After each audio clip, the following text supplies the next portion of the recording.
Dr. Yvonne Ho, who is a board director of Royal Australian and New Zealand College of Radiologists. Dr. Yvonne Ho is the great grandniece of Dr. Wu Lieh-Teh. Yvonne works at the Therapeutic Goods Administration of Australia, which is the equivalent of the US FDA. She is the first Victorian and the first Australian woman of Asian heritage to be duly qualified as a radiologist and a nuclear medicine specialist, and is the first female director of the Royal Australian and New Zealand College of Radiologists. Dr. Yvonne Ho, please. Thank you. Well, distinguished guests, ladies and gentlemen, thank you for inviting me here today to give this talk. Well, my name is Yvonne Ho, and I'm from Melbourne, Australia, where I've spent most of my life.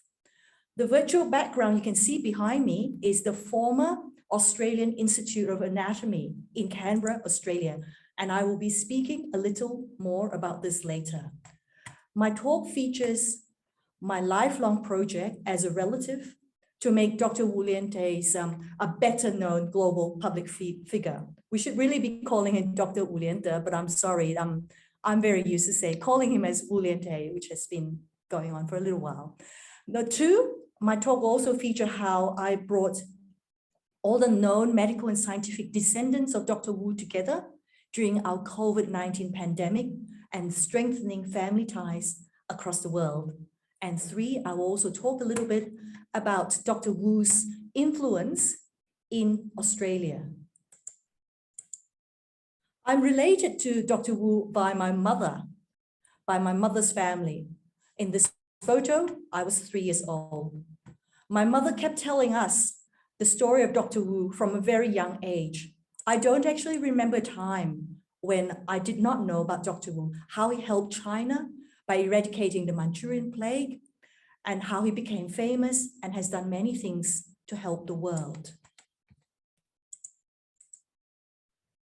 These are my mother's parents.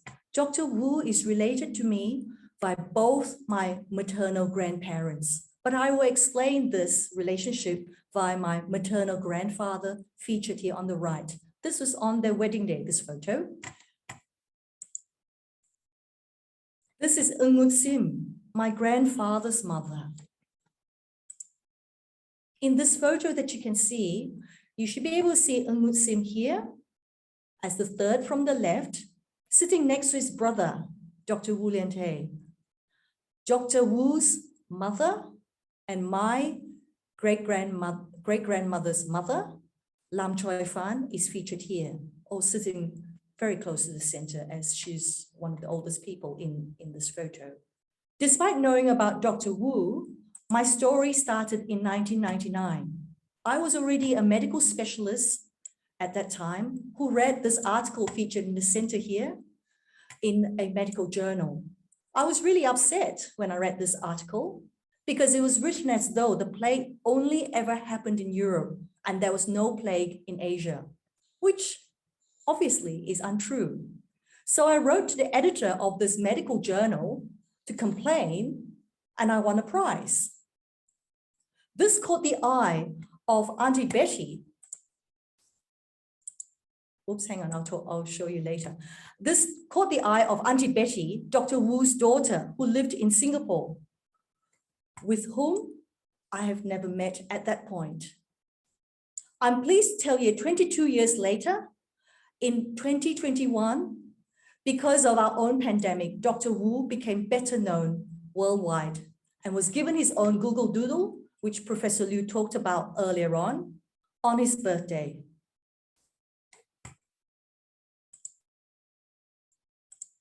Subsequently, Auntie Betty, that's Dr. Wu's daughter, and I met when I left Melbourne to work in Singapore for several years.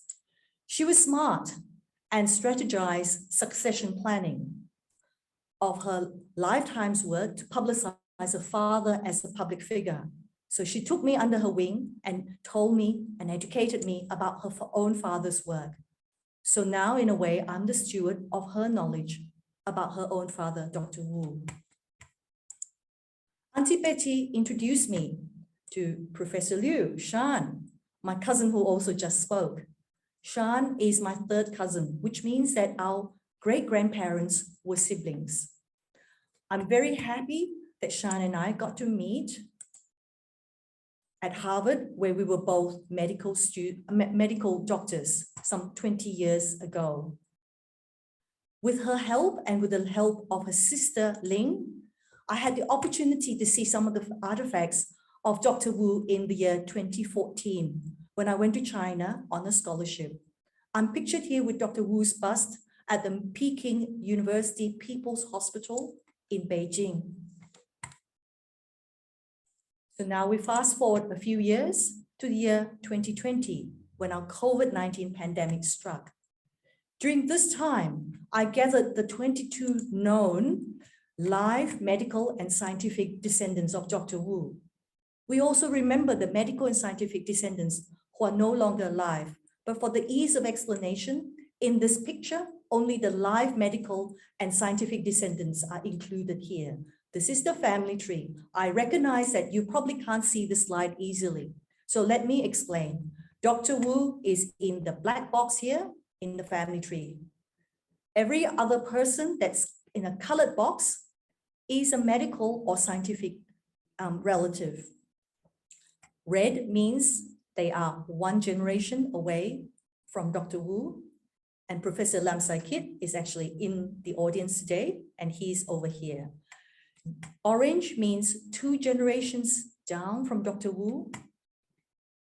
Yellow means you're 3 generations, and green means you're 4 generations away from Dr. Wu.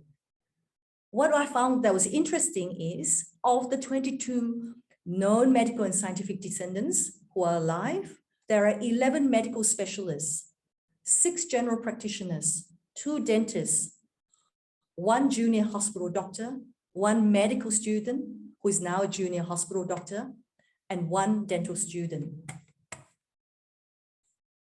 What is also interesting is from this photo, where you can see all the red dots, 8 live in Malaysia, 4 in the UK, 4 in the USA, 4 in Australia, 1 in Singapore, and 1 in Hong Kong.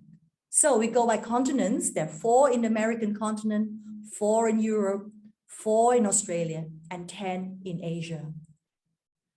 We have since had several get-togethers by Zoom. Here is a composite photo that also includes the parents of Professor Liu, Shan, and Ling in San Francisco down here. Not everyone has ever met everyone previously. Even I, who gathered everybody, did not know every descendant who came along to our Zoom meetings. However, I'm grateful that they did, and now we've strengthened family ties despite a pandemic and despite a global lockdown. In 2020, some of us collaborated to write several articles together to promote the legacy of Dr. Wu.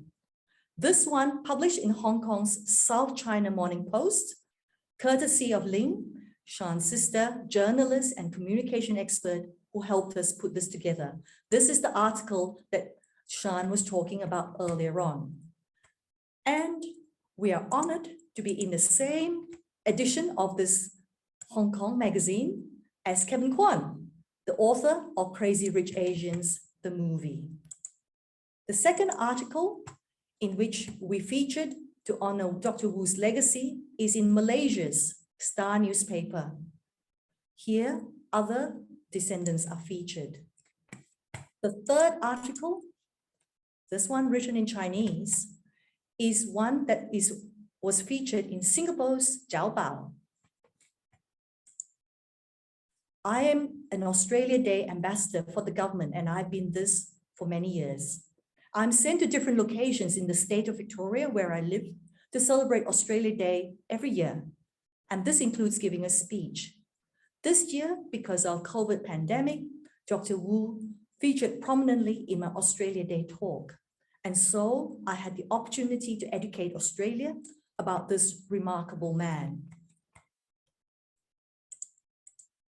In 2019, I was interviewed by my alma mater, the University of Melbourne, in which I spoke about Dr. Wu's work in public health, In this talk, I also celebrated how we have strengthened family ties during a pandemic. Melbourne University also featured me in their podcast. In the year 2021, Shan and I helped a Malaysian team of artists feature an article about Dr. Wu Lieh-Teh using animation. Of interest is since the pandemic, there have now been more prominent articles from China that feature Dr. Wu. Because I would like the whole world to know more about him, I've taken on this task of interpreting these Chinese language articles into English as utilized in the Western world. This has been done using several online translation apps. What is interesting is in this second video, which I translated using silent footage from the moving image research collection from the University of South Carolina, and which was narrated in the Chinese language. This video was about the centenary celebration of the Peking Union Medical College and Hospital, and this depicts its grand opening in the year 1921. It featured its founder, the Rockefeller Foundation.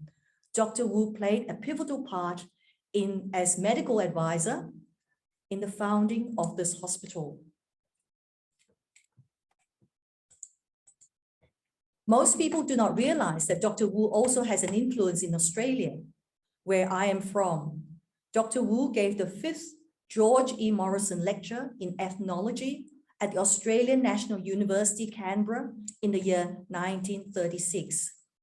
The George E. Morrison Lecture Series was founded in 1932 by Chinese residents in Australia to honor Morrison, who was an Australian journalist. And it is also thought that this was done as an expression related to Chinese Australian resistance to the White Australia policy. Historical records details his talk. Here is his talk, the 5th lecture, undertaken in the year 1936. Here's more about his talk, also featured in the same website. In his time, Dr. Wu's time, the lecture was held at the Australian Institute of Anatomy in Canberra. That's the virtual background behind me that you can see. I've had the honor of visiting this location just 2 days ago when I went to Canberra for a committee meeting held by the government. Nowadays, to show you this photo, this is me just from 2 days ago. Nowadays, this George E. Morrison Lecture is held at the Australian Centre on China in the World. This is funded by the Australian Commonwealth Government. You may be interested to hear this, that this year's George E. Morrison Lecture, now in its 82nd year, remember Dr. Wu gave the 5th one, now it's in its 82nd year. It will be held tonight in Canberra.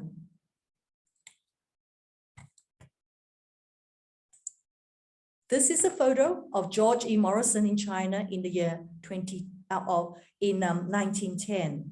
George E. Morrison was an Australian journalist who spent many years in China. His claim to fame is that he owned the world's largest collection of books on China in non-Chinese language. The importance of this lies in the fact that for many years, China was closed to the world in the early 20th century. He was also Dr. Wu's friend. Unfortunately, by the time Dr. Wu gave his talk in Canberra, Morrison had already passed away. In conclusion, as we've seen from our talks today, Dr. Wu was, in all aspects, a citizen of the world. His descendants are also citizens of the world, as you have seen from my lecture. Some of us have this passion to educate the world about Dr. Wu's lifetime work in public health and as the inventor of the precursor of the N95 mask. So my parting comment is this: if Dr. Wu had been Caucasian, he would be standing tall next to Alexander Fleming, Edward Jenner, Louis Pasteur in the history books. Alexander Fleming, the Scottish physician, is best known for discovering penicillin.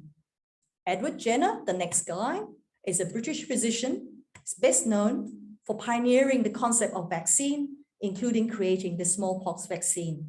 The third person here, Louis Pasteur, French chemist and microbiologist, is best known for pioneering the concept of pasteurization.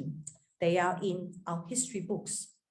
Dr. Wu, Malayan-born Chinese heritage physician, is best known for the invention of the precursor of the N95 mask, his lifetime work in public health, and for stamping out the Manchurian Plague in a mere 3 months. He should also be with the other just mentioned important public figures and grace the world's history books. Every day, we grow closer to this dream due to individual efforts of the people who contribute to the Dr. Wu legacy.